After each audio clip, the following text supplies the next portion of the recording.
There was no room for them in his life of grief and power. The muffled cries of the newborns were an unbearable sound, but the biting cold of the night promised to silence everything.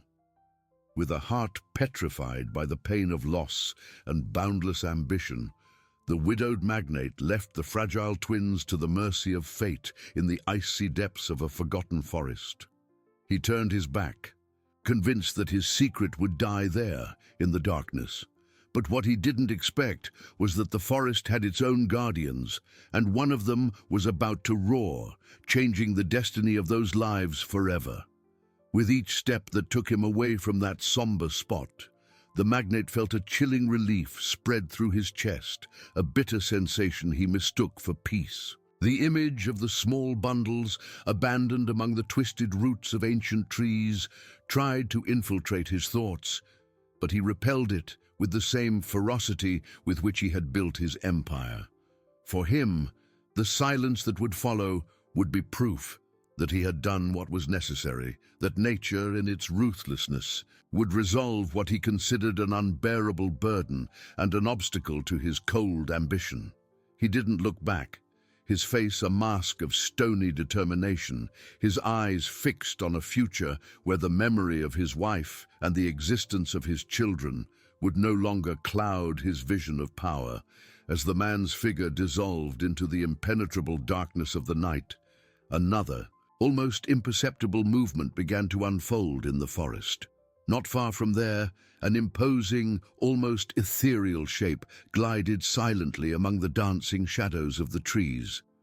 It was Kala, the majestic albino tiger, whose snow-white stripes and deep blue eyes were tales whispered with reverence and fear by hunters and residents of neighboring villages.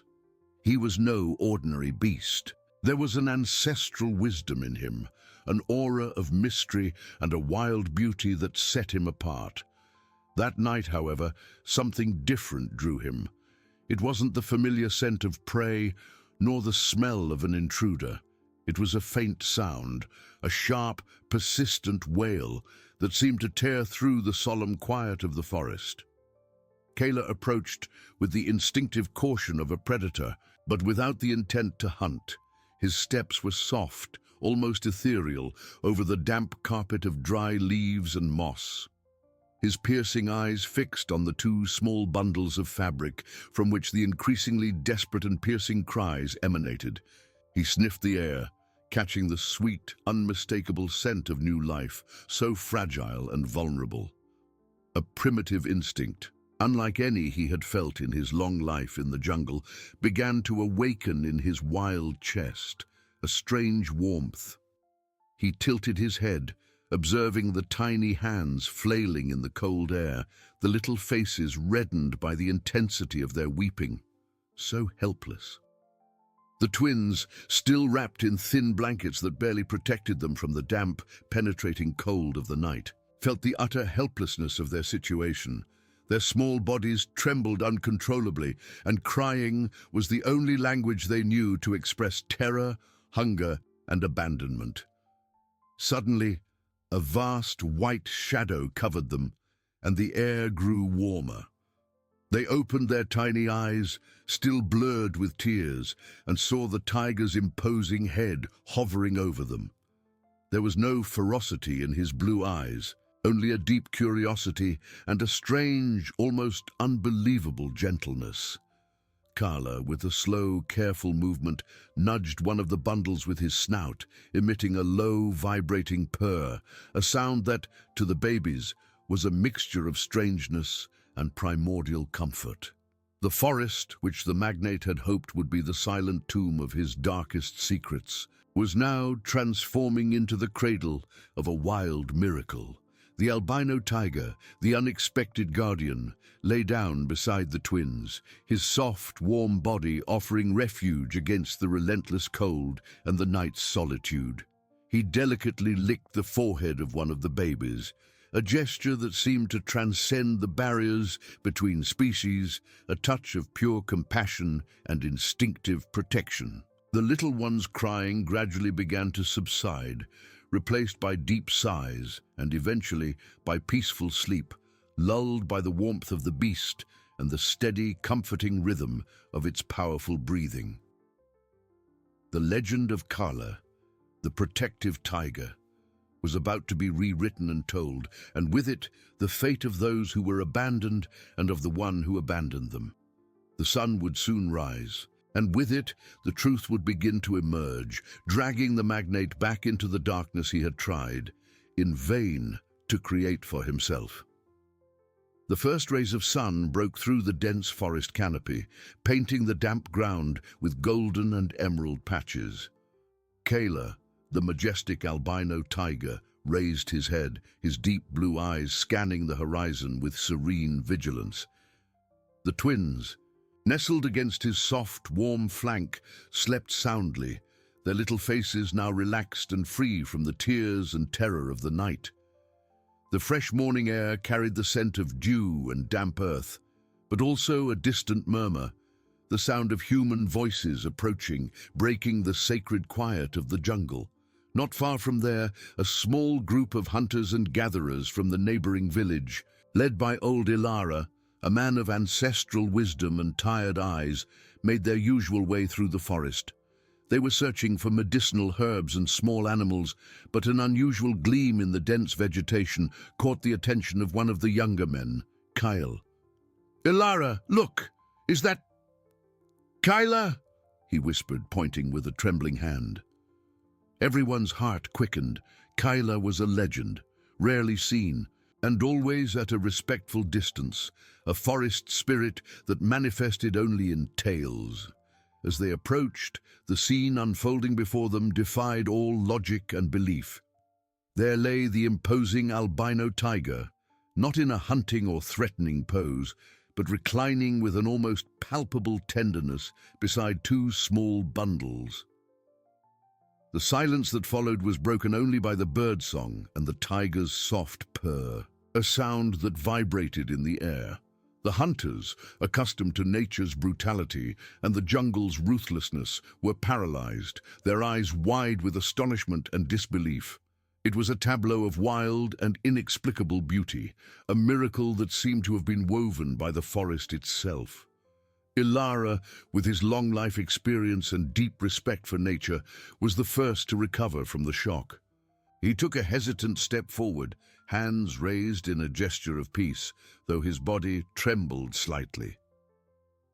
Kayla watched him, his eyes fixed, but without any sign of aggression. The tiger seemed to be communicating something, a silent message of protection and an appeal. The babies, awakened by the movement and voices, began to whimper, and one of them let out a small cry. Immediately, Kayla gently nudged it with his snout, a gesture that calmed the little one and astonished the observers with its delicacy. "It's not possible," Kyle murmured, his voice choked with emotion. "The tiger is caring for them, like a mother." The news spread like wildfire. It wasn't long before more villagers, curious and apprehensive, arrived at the scene. Drawn by the whispers and disbelief, women with baskets in their hands, curious children peeking from behind their mothers' skirts, all witnessed the unbelievable spectacle. Initial fear gave way to profound reverence, an admiration for something that transcended human understanding. No one dared to approach too closely, but Kala's presence, so protective and calm, disarmed any intention of harm or interference. The image of the albino tiger and the helpless twins became the center of conversations, whispers, and prayers. The story of such pure and unexpected love, born in the heart of the jungle, began to travel beyond the village limits, carried by merchants and travelers passing through the region. The forest, once a place of mysteries and dangers, now harbored a wonder, a testament to the wildest compassion. The magnate, in his world of steel and glass, was still oblivious to the turn of fate, believing that nature's silence had fulfilled his cruel design. But the truth, like the sun now shining intensely upon the scene, was destined to illuminate every shadow. And the story of the twins and their wild guardian was just the beginning of a journey that would force the man to confront the brutality of his own soul, exposing his cruelty to the world and impelling him on a tortuous path to redemption. Love and life, after all, can flourish in the coldest hearts and the wildest places. The story of the albino tiger and the newborn twins was more than a tale. It was a revelation, a balm for souls weary of life's harshness. The villagers, once fearful of the forest, now saw it with new eyes, a place of wonders and compassion. Ilara, with his hoarse, wise voice, organized a discreet vigil. Village women, with touched maternal hearts, prepared goat's milk and clean cloths, ready to intervene if Kala moved away. But the tiger remained, a majestic sentinel. His blue eyes, once seen as a wild mystery, now radiated devotion. Altruism flourished, uniting the community around the protection of the little ones, who now had provisional names, Sol and Lua, in homage to the tiger's brilliance and the night's mystery. Merchants passing through the region, carrying their goods and stories, were the first to take the news beyond the forest's limits. In every fair, in every inn, whispers about the wild miracle transformed into vivid accounts, adorned with growing details. The image of the protective tiger and the helpless babies captured everyone's imagination. It was a story of hope in a cruel world, a reminder of nature's instinctive purity. Journalists from local newspapers, seeking something that would touch the public's heart, began to hear the echoes. A young and idealistic reporter, Clara, decided to investigate, sensing something extraordinary behind the rumors. Meanwhile, in the cold opulence of his glass and steel tower in the city, Arthur plunged into his work with feverish intensity. He signed contracts, dictated orders, and manipulated markets with the same calculated coldness with which he had abandoned his children. The memory of the forest, of the muffled crying, was a shadow he pushed to the back of his mind, sealed by piles of documents and the incessant pursuit of power. He convinced himself that the silence was proof of his success, that nature had erased that burden. A slight tremor, however, occasionally ran through his chest, a distant echo quickly attributed to stress. The story of Sol and Lua, the forest twins, and Kayla, the albino tiger, took on the contours of an urban legend. People from neighboring cities, moved by curiosity and a strange need to witness the impossible, began to travel to the village. The small community, once isolated, now found itself at the center of a silent pilgrimage. There were families, elderly people, young people, all seeking a glimpse of that scene of pure and wild love. Some brought offerings for the tiger, others small gifts for the babies, in a spontaneous demonstration of human connection and altruism. The forest, once feared, was now a sanctuary, a stage for the triumph of instinctive kindness over cruelty. On a particularly busy morning, Arthur was in his office, reviewing financial reports, when his assistant, a meticulous and discreet man, entered with the morning newspaper. "Sir, there's a rather unusual article on the front page," he said, his voice slightly hesitant. Arthur, impatient, gestured for him to leave the newspaper and exit. When he finally picked up the paper, his eyes, accustomed to charts and numbers, fixed on a photograph that dominated the page. It was a blurred but unmistakable image, a majestic albino tiger, and, nestled against it, two small bundles. The headline, in bold letters, read, "The Wild Miracle. Albino Tiger Adopts Abandoned Twins in the Forest." The air seemed to thin in Arthur's office. The newspaper slipped from his hands, falling softly onto the polished desk. His eyes, once cold and calculating, widened, and a cold sweat broke out on his forehead. The image, the description, the words. Everything fit into a nightmare he had buried deep. The silence he had so craved did not exist. Nature, far from erasing his burden, had exposed his cruelty in a way he had never imagined. A wave of panic mixed with icy terror hit him. The world was talking about his children, about his abandonment. The journey of redemption, which he didn't even know he needed, was about to begin, driven not by his will, but by the uncontrollable force of truth emerging from the forest. The newspaper lay on the desk, a silent sentence. Arthur felt the air thin, a dizzy spell hit him. It wasn't the stress of business, nor the pain of his wife's loss that he had used as a shield. It was the raw dread of being unmasked, of having his facade as a man of success and power crumbling. His eyes scanned the photograph, fixing on the small bundles. Sul and Lua. The names the villagers had given the twins resonated, a cruel irony.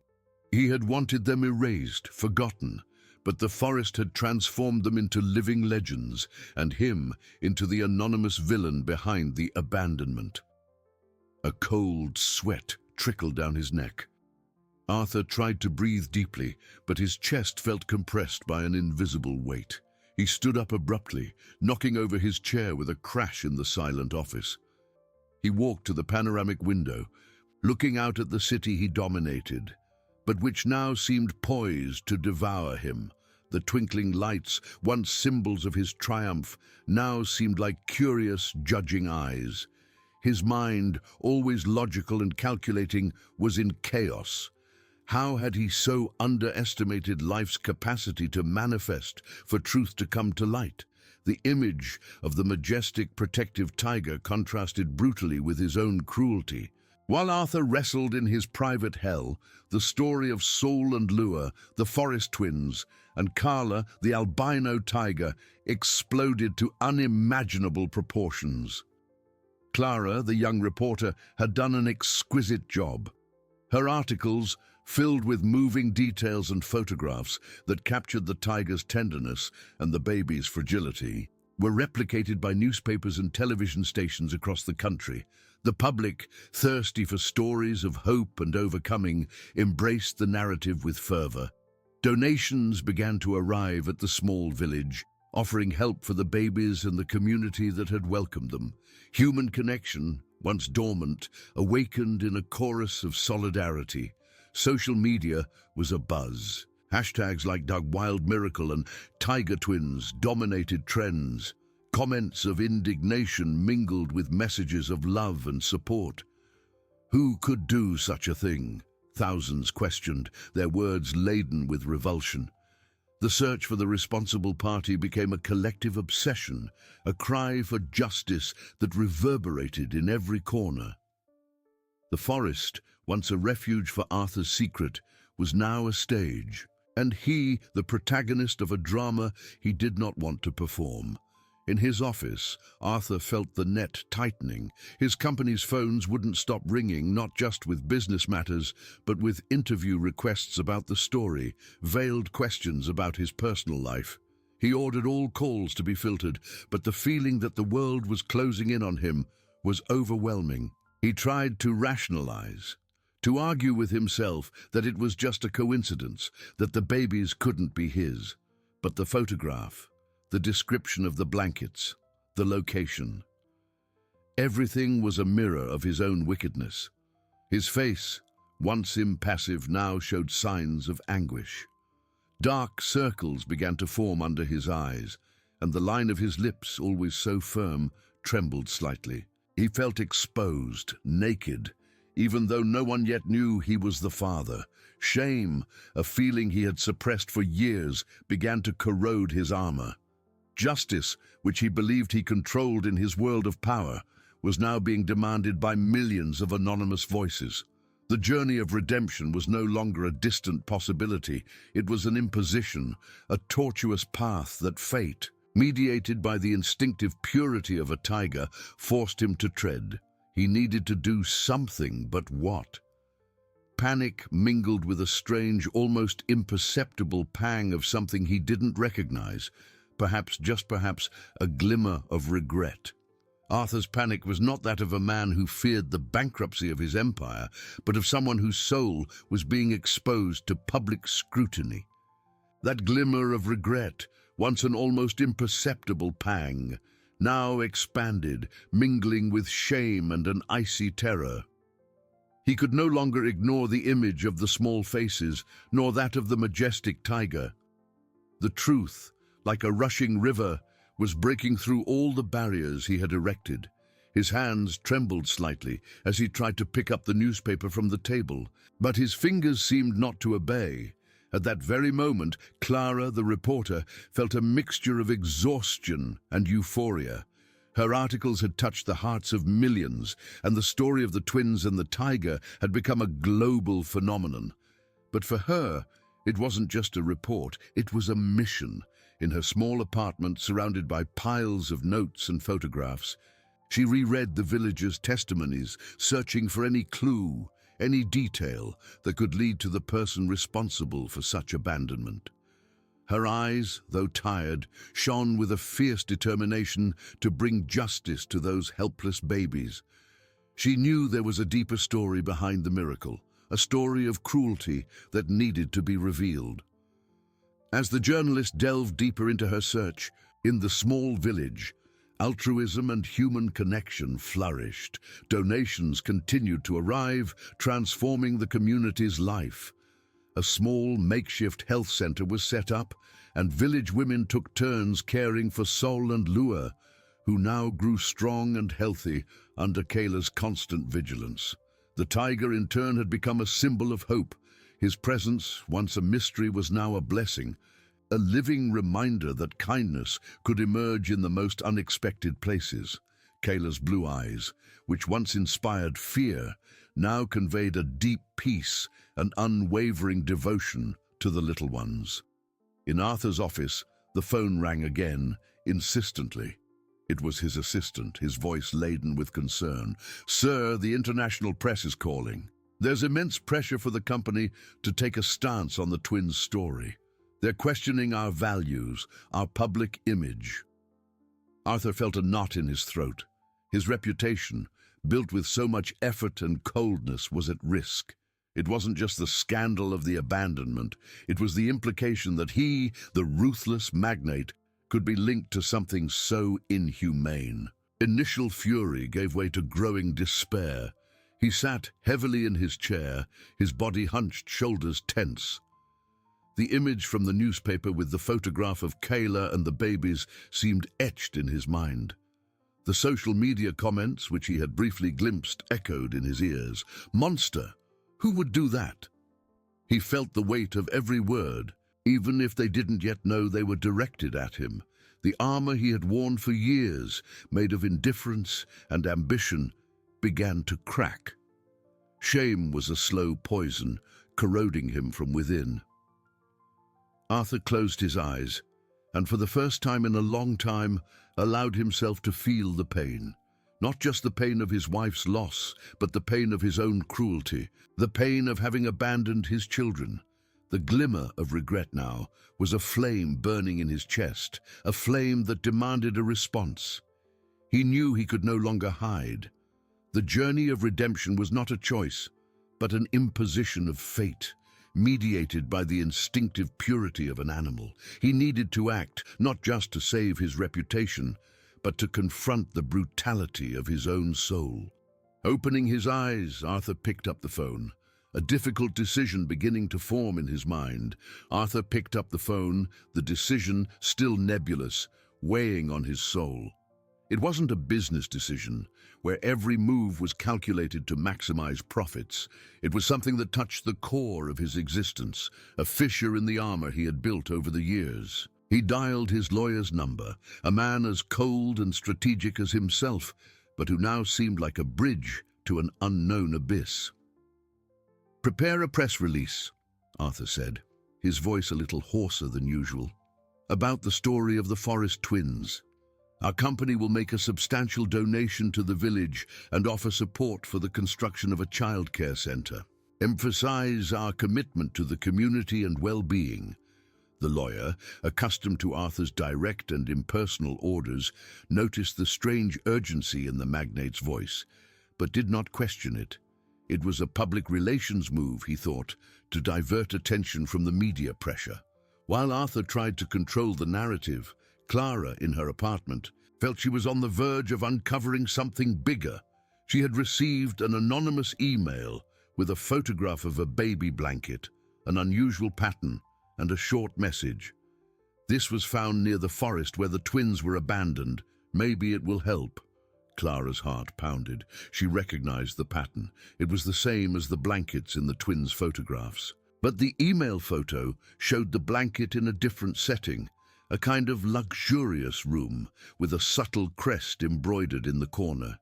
She zoomed in on the image, her fingers trembling. The crest. It was the symbol of Arthur's company.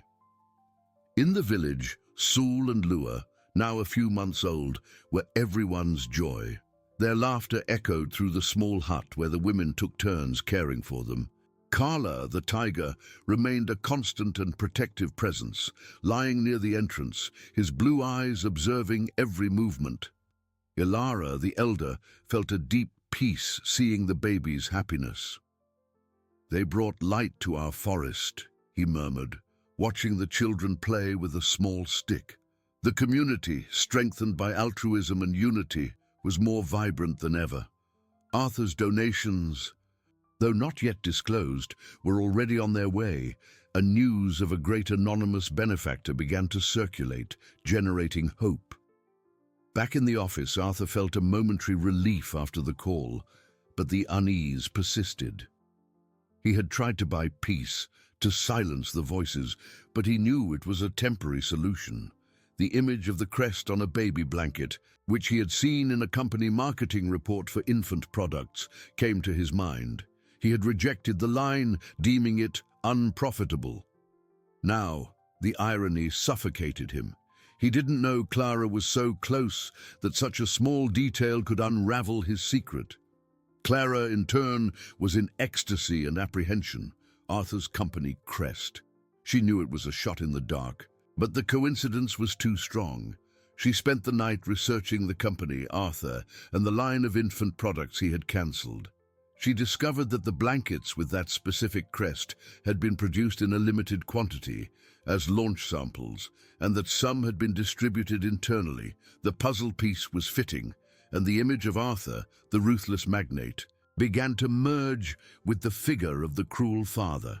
The journalist knew she needed more proof, but her intuition screamed. The next day, Arthur received a call from his lawyer. "Sir, the press release has been sent, and the donation processed. However, the press is questioning the motivation, and there are rumors that a reporter, Clara, is investigating the origin of the blankets."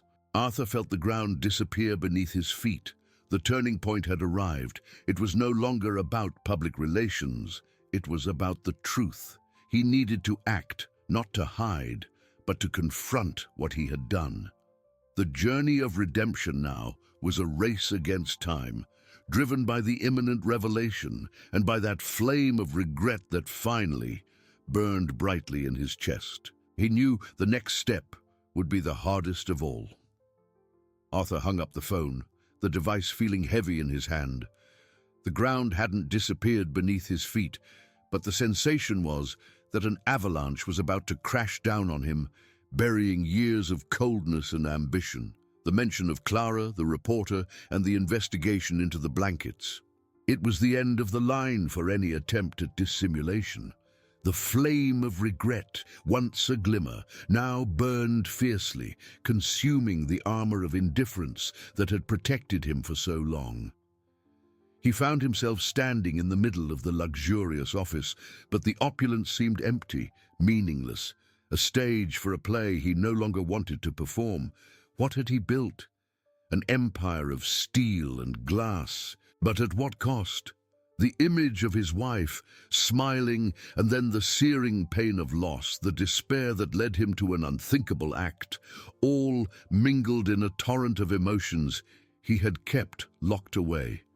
His eyes, once focused on spreadsheets and contracts, now saw only the faces of the babies in the newspaper photograph, nestled against the majestic tiger. Saul and Lua, his children. The word echoed in his mind, strange, almost forbidden, laden with a weight he had never imagined. He had abandoned them, disowned them, but life, in its wild and relentless wisdom, had protected them. And now, that same life called him to account, to confront the raw truth of his choices. Arthur walked to the window, observing the city below, a labyrinth of lights and shadows. It was no longer about his reputation, about the company values he so cherished.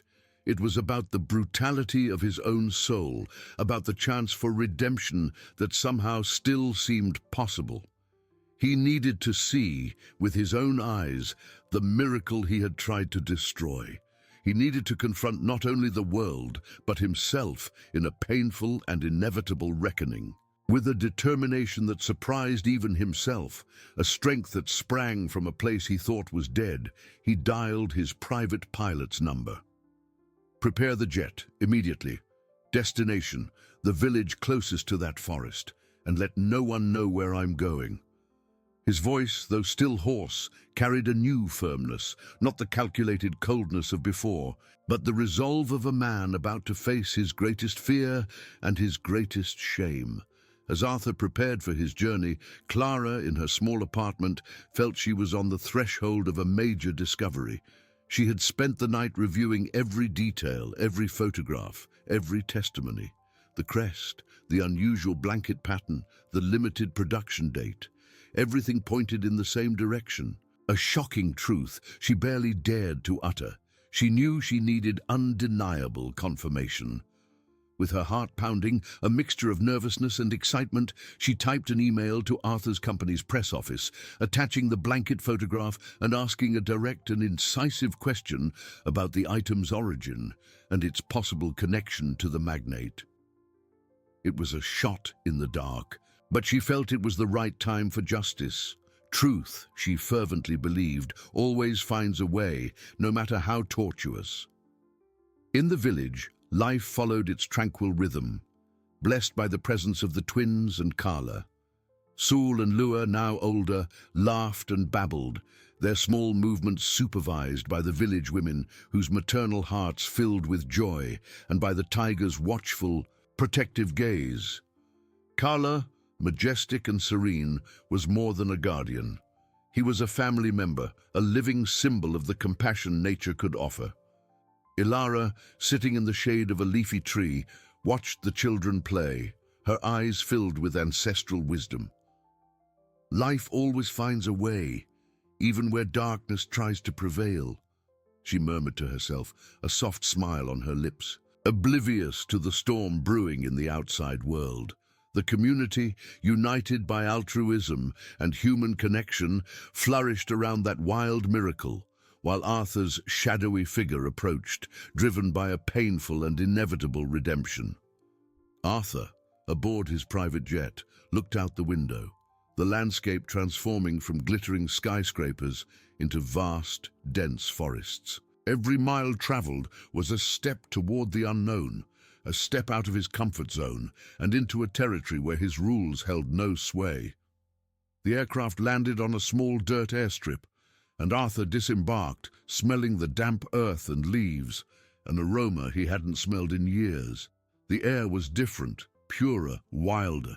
He stood there, on the threshold of the forest that held his secret and his redemption, his heart beating erratically. Arthur felt the ground beneath his expensive leather shoes, the uneven, soft earth, so different from the polished marble of his offices. The scent of the forest, a mixture of dampness, soil, and wildlife, filled his nostrils, awakening dormant memories of a distant childhood. Before the business world swallowed him whole, he pressed his lips together, a thin line of discomfort. There were no assistants here, no drivers waiting for him, only the vast silence and the distant murmur of nature. His eyes, accustomed to urban landscapes, strained to decipher the density of the trees, the way sunlight filtered through the leaves, creating a play of shadows that seemed to hide and reveal secrets. He felt a shiver, not from cold, but from a vulnerability he hadn't experienced in a long time. The armor of his indifference seemed to crumble under the weight of that pure and untamed environment. While Arthur tried to adjust to that new, primitive world, Clara, in her apartment, received the long-awaited response from the company's press office. Her fingers trembled as she opened the email. The message was formal and evasive, denying any direct link between the company and the blankets, but a small, almost hidden footnote mentioned that a limited quantity of samples with the crest had been distributed internally, primarily to board members and their families, as part of initial market research for a product line that did not proceed. Clara's heart pounded. Board members and their families. Arthur was the chairman of the board. The final piece of the puzzle was there, clear as day. Her eyes filled with tears of exhaustion and triumph. She had the proof. In the village, Sul and Lua, now almost 3 months old, were in a small wicker basket, babbling and waving their little arms at a sunbeam that entered through the hut's crack. Kayla, the majestic albino tiger, lay a few feet away, his head resting on his paws, his blue eyes fixed on the babies with unwavering tenderness. One of the village women with grey hair and calloused hands hummed a soft melody as she wove a small blanket, watching the twins with a maternal smile. Life there was simple, but filled with a human warmth and a connection to nature that Arthur had forgotten, or perhaps never truly known. The community, united by the baby's cause, radiated a silent and welcoming strength. Arthur, guided by a villager his pilot had contacted, walked along a narrow trail. With each step, the image of the twins in the newspaper superimposed itself on the memory of his wife, and the pain of loss mingled with the pain of his own cruelty. He saw the first huts of the village from afar, smoke rising from the chimneys, the distant sound of voices and children's laughter. His muscles tensed. It was real. Everything was real. The miracle he had tried to extinguish was flourishing. Shame hit him like a wave, but behind it, a new emotion began to form, a pressing need to approach, to understand, to perhaps, just perhaps, begin to mend what he had broken. He stopped, breathing deeply, his chest tight. The journey of redemption was no longer an obligation, but a calling he felt for the first time in every fiber of his being. He needed to see his children. Arthur stopped at the village entrance, his breath caught in his throat. The smell of wood smoke and homemade food, mixed with the sweet aroma of wildflowers, was an assault on his senses, so different from the air conditioning and espresso scent of his world. The huts, simple and rustic, seemed to hug the ground, and children played carelessly on the beaten earth, their laughter echoing in the afternoon. He felt like an intruder, a spectre from a distant, cold world. The villager who had guided him, a man with a sun-weathered face and kind eyes, pointed to a slightly larger hut, from which came babbling and a soft melody. "They are there, sir, Sol and Lua." The name, Sol and Lua, sent a shiver down Arthur's spine. He had never named them. He had never thought of them as individuals, only as a burden, a painful memory. His feet, once so firm in boardrooms, now felt heavy, hesitant. Each step toward the hut was torture, an inevitable approach to the truth of his cruelty. He could hear the babbling more clearly now, and the sound, so innocent and pure, pierced his soul. Shame was a heavy cloak, but curiosity, an almost magnetic force, pulled him forward. He stopped at the open door, his heart pounding erratically in his chest. Inside, the scene was of a beauty that struck him with the force of lightning. Sol and Lua were in a wicker basket, their small bodies gently wriggling, their curious eyes fixed on a grey-haired woman who was humming to them. And a few feet away, majestic and serene, was Kayla. The albino tiger, with his deep blue eyes, watched the babies with a devotion Arthur never imagined possible in an animal. Sunlight streamed through the crack, illuminating the small faces and the tiger's white fur, creating an almost ethereal aura. Arthur felt his legs weaken. Those were his children. His. The recognition, once intellectual, was now visceral, a wave of emotion that made him stagger.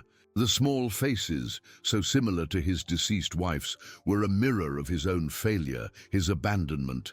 A solitary tear ran down his face, something he hadn't allowed for years. It wasn't just the pain of his wife's loss, but the pain of having thrown away the chance for love, of having rejected the life she had left him. While Arthur was paralyzed by the sight, Clara, the reporter, felt adrenaline course through her veins. She had the proof. Arthur's press office email with the footnote about the blankets was the missing piece. Her fingers flew across the keyboard, drafting the article that would change everything. She knew the revelation would be explosive, but justice for Sul and Lua was her priority. With a deep sigh, she clicked send, releasing the truth to the world.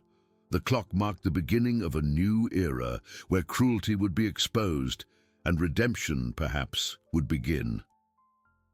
In the hut, Kyla raised his head, his blue eyes fixed on the figure standing at the door. A low, guttural growl escaped his throat, a warning, an instinctive protection for the little ones. The woman caring for the babies looked at the door, surprised, and saw the tall, pale man, his eyes watery. Arthur, hearing the tiger's growl, felt a primitive fear but did not retreat. His eyes met Kayla's, and for an instant he felt that the animal read his soul, saw the shame and regret that consumed him. He had come to see his children, and now he stood before the guardian who had saved them from his own darkness. The silence in the hut was heavy, laden with expectation. Arthur knew there was no turning back. He had arrived at his reckoning. Kayla's guttural growl reverberated in the small space, a sound that made Arthur instinctively step back, his heart beating like a frantic drum. The grey-haired woman who had been humming rose, her eyes fixed on Arthur with a mixture of surprise and growing distrust. She didn't recognize him, but the presence of such a well-dressed stranger in that forest nook was, at the very least, alarming. "Who are you, sir?" she asked, her voice soft but firm, as she positioned herself slightly between Arthur and the wicker basket where Sul and Lua babbled, oblivious to the tension. Arthur felt the weight of the question. How to introduce himself? How to explain his presence there after everything he had done? Words seemed caught in his throat, a tight knot of guilt and regret. He looked at the babies again, their small faces serene, their curious eyes fixed on a sunbeam. Sul and Lua. That name, which he had heard from the villager, now resonated with a strange sweetness in his chest, a melody he had tried to stifle for so long. He felt a pang of something akin to belated love, a love he had tried to suppress, but which now bloomed with unexpected force. Kayla, still lying down, kept his blue eyes fixed on him, a silent vigilance that seemed to penetrate his soul, reading every fragment of his shame. Arthur raised a hand, a hesitant, almost pleading gesture, his fingers trembling slightly. I am Arthur," he managed to say, his voice hoarse, almost a whisper. "I came to see them. They are my children." The woman's eyes widened, surprise giving way to painful understanding. She needed no further explanation. The truth, implicit in his words and his despair, was undeniable. Her lips curved into an expression of hurt and disappointment. At that exact moment, a murmur began to spread through the village. One of the young villagers, who owned a small battery-powered radio, ran to the hut, his face pale and eyes wide. "Ilara, the news! They're talking about the babies, about a rich man who abandoned them. The reporter, Clara, she revealed everything." The elder Ilara, who was already approaching, had heard the commotion and the young man's words. His wise eyes, which had witnessed many stories and secrets of the forest, fell upon Arthur, and a deep sadness mixed with unwavering firmness filled his gaze. He didn't need newspapers or radios to understand the truth unfolding. He felt the man's energy, the pain and shame that accompanied him. "You have come," Ilara said, his voice calm but laden with an ancestral weight. As Arthur felt the ground beneath his feet waver, the forest holds its secrets, but truth always finds the light. Arthur felt a chill run down his spine. The elder knew, everyone would know. Shame flooded him again, but this time there was nowhere to run, nowhere to hide. He stood there exposed, vulnerable before the guardian and the guardians of his children, and before the truth of his own heart. His eyes returned to Sul and Lua, who were now waving their little arms as if calling him, their small innocent smiles piercing the last layer of his armor. This was the moment to face not only the world, but himself and the small family he had disowned. He took a step forward, entering the hut under Kayla's watchful gaze and silent judgment, and Ilara's ancestral wisdom. The journey of redemption had finally begun, not as an imposition, but as a painful and finally inevitable choice for him. Arthur took the final step into the hut, the air thin with tension. The grey-haired woman, her eyes now watery, recoiled slightly, embracing the twins with a protective instinct. Ilara, the elder, kept his gaze firm on Arthur, a mixture of sadness and reproach that pierced the magnate's soul. Kayla, in turn, rose slowly, his powerful muscles contracting beneath his white fur, and positioned himself between Arthur and the basket, an imposing and unwavering guardian. The tiger's low, continuous growl was a clear warning, a sound Arthur felt reverberate in his bones. "You are not welcome here," the woman said, her voice choked but imbued with unexpected strength. "Not after what you did." Her words were like knives, each one cutting through the last layer of his arrogance. Arthur felt his face flush with shame. He, the man who controlled empires, stood there, disarmed, judged by a simple woman and a tiger. I understand," Arthur murmured, his voice almost inaudible. He extended his hand again, this time not to the babies, but in a gesture of surrender. "I made a terrible mistake, I know." His eyes, once hard and calculating, now shone with unshed tears, fixed on the small faces of Sul and Lua, who, oblivious to the storm, babbled and waved their little arms as if calling him. The sight of their innocence, contrasting with the darkness of his own past, was unbearable. Outside, the village murmur grew louder. More villagers approached the hut, their faces displaying a mixture of shock and indignation. The young man with the radio repeated the news, Clara's words echoing through the small clearing.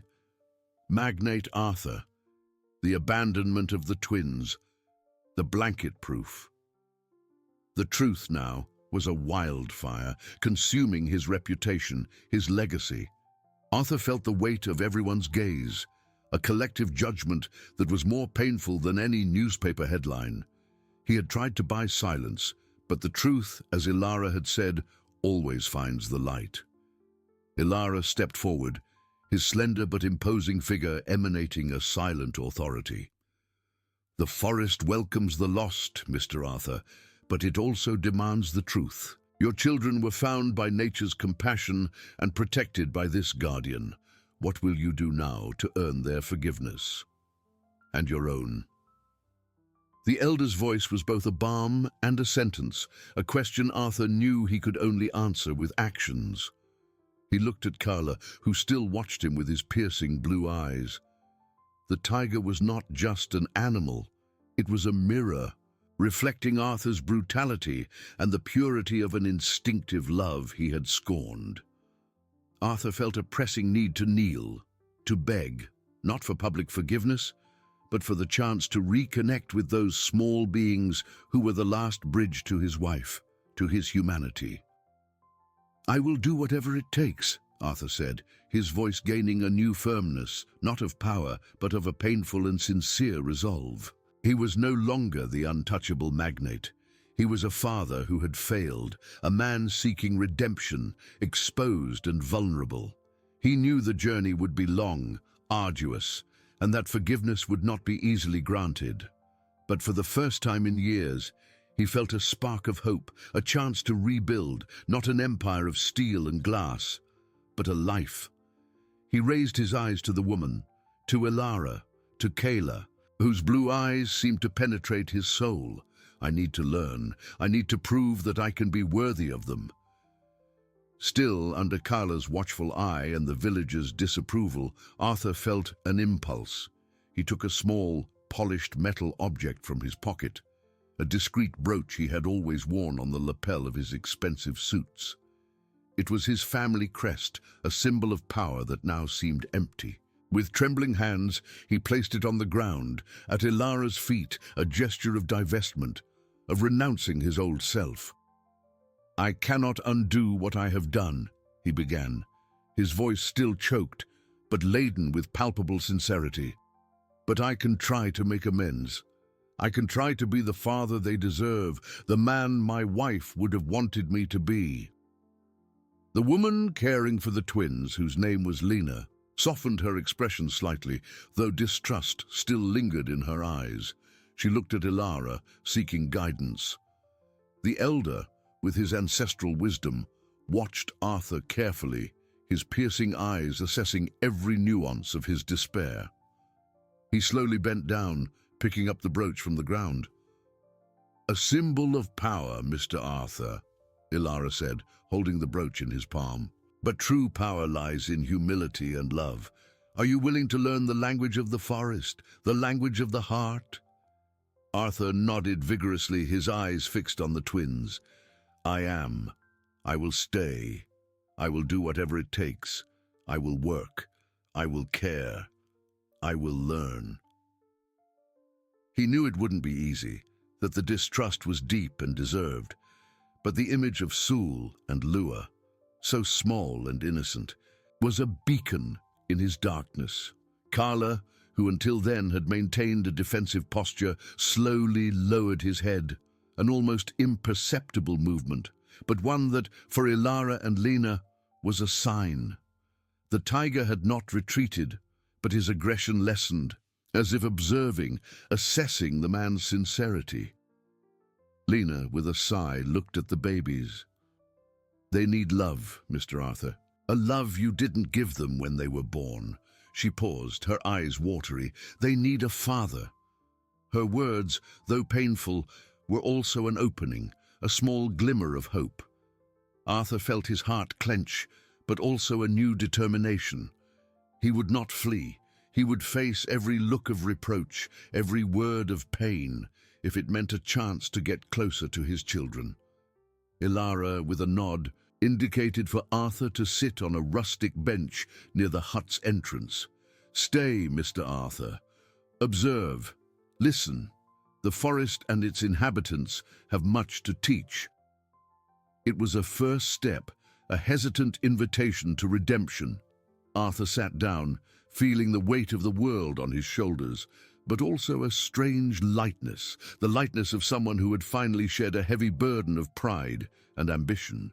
He looked at Sul and Lua, who now seemed to smile in their peaceful sleep, and at Kayla, who watched him with silent curiosity. The journey would be long, but he was ready for every step, for every challenge, for every lesson that village life and the love of his children could offer him. He was there to stay, to learn to love, not as a magnate, but as a father. Days turned into weeks. Arthur, the magnate who once controlled empires, learned the language of the forest and the heart. Sitting on the rustic bench, he watched Lena care for Sul and Lua, every one of her gestures imbued with tenderness. His first efforts were clumsy. He stumbled, his hands accustomed to fountain pens, felt strange with simple tools. The villagers, cautious, kept their distance, their gazes still laden with Clara's news. Lena, with infinite patience, began to show him the small tasks. Without censure, only with the firmness of one teaching a child, she guided him. Arthur learned to chop wood, to fish, and to tend the vegetable garden. Every drop of sweat and every callus was a reminder of his old life and a step toward his new one. He spent hours observing Sul and Lua, their hearts beating in sync, their babbling filling the silence. He noticed Sul's mischievous smile and Lua's contemplative gaze, recognizing their cries and laughter. Kala, the albino tiger, remained a constant presence, a silent guardian. His blue eyes followed Arthur, but the defensive growl had softened, turning into curious vigilance. Arthur learned to respect the animal's majesty, to feel the energy of the forest that had welcomed him and his children. He saw how Kayla lay near the basket like a family member, and a pang of gratitude and humility washed over him. One day, as Lena stepped away, Sul began to cry. Arthur, hesitant, approached the basket. His magnate instincts were useless. Slowly he extended his hand, and Sul, instead of recoiling, grasped his finger with surprising strength. A small smile appeared on the baby's face, and the crying ceased. In that instant, something broke within Arthur. It wasn't just the touch of his child, but the unconditional acceptance, the purity of a love he had rejected. A tear ran down his face, not of shame, but of a deep redemptive joy. Lena, returning, witnessed the scene. Her eyes, once full of reproach, softened. Ilara, the elder, observing from afar, nodded slowly, an almost imperceptible smile appearing on his lips. That simple gesture, the touch of father and child, had spoken more than 1,000 words. Arthur did not reclaim his empire. He found something far more valuable. He became the father Sol and Lua deserved. The village, which had seen him as cruel, now respected him as the man who had found redemption in humility and love. He built a small house next to Lena's hut. The twins grew up under Kala's watchful eye, learning the secrets of the forest and the strength of family bonds. The story of the tiger and the twins, once the exposure of his cruelty, was now a miracle, a testament to forgiveness and the human capacity for transformation. With Sul and Lua in his arms under the sun, Arthur understood that love and life can flourish even in the coldest hearts and the wildest places, mediated by the instinctive purity of an animal. True wealth was not in his vaults, but in the hearts he had at last learned to love. The years unfolded like the leaves of an ancient tree, each season bringing new colors and lessons for Arthur. Sol and Lua, now 6 years old, were the embodiment of joy and curiosity. Their laughter echoed through the clearing, mingling with the sounds of the forest, and their small, bare feet knew every trail, every secret of nature. Arthur watched them from the porch of his house, a true home. His eyes, once shadowed, shone with a tenderness he had never imagined. He was no longer Magnate Arthur, but simply Father, a word that warmed his soul like the morning sun. Lena, with her hair almost entirely white, was the loving grandmother the twins never had, and the patient mentor Arthur needed. She taught them about herbs, ancestral stories, and respect for life. Arthur, in turn, shared the wonders of the world beyond the forest, reading books and showing maps. He had dismantled his empire, selling most of his companies and investing in environmental protection foundations and support for indigenous communities, giving back to the land and the people who had welcomed him. Kala, the majestic albino tiger, remained the silent guardian, a powerful white shadow that accompanied them. The twins were not afraid of him. To them, Kala was an older brother. Sul, the more fearless, confidently stroked the tiger's soft fur. Lua, more observant, sat beside Kala, drawing him in the dirt, capturing his strength and serenity. The connection between them was a spectacle of pure beauty, a living testament to the miracle. The villagers, who once looked at him with distrust, now accepted him as one of their own. Arthur participated in council meetings, helped build huts, and shared his skills to improve the community's life. He had found his place, not at the top of a glass tower, but in the heart of a forest, among simple and honest people. The shame of his past had not disappeared, but had been replaced by deep gratitude and an unwavering desire to do good. One afternoon, as the sun set, painting the sky with shades of orange and purple, Arthur sat with Sule and Lua by the river. Carla lay a few feet away, his blue eyes fixed on the water. Sule asked with a child's innocence, "Daddy, why does Carla protect us so much?" Arthur hugged them both. He looked at the tiger, then at his children. "Because Kyla taught us what true love is, my son. He showed us that life is a gift, and that the greatest wealth is not what we have, but whom we love and the good we do." Lua, with her thoughtful gaze, added, "And that family is the most important thing of all." Arthur smiled, a genuine smile that reached his eyes. "Exactly, my little Lua. Family is everything." He kissed the tops of their heads, feeling a peace he had never known. The journey of redemption had reached a safe harbor, not of forgetting, but of acceptance and a love that overflowed. A love found in the purest and wildest hearts, mediated by the instinctive purity of an animal. The forest, with its secrets and wisdom, had healed his soul, and his children, along with Carla, had filled the void that ambition and loss had created. He was finally complete.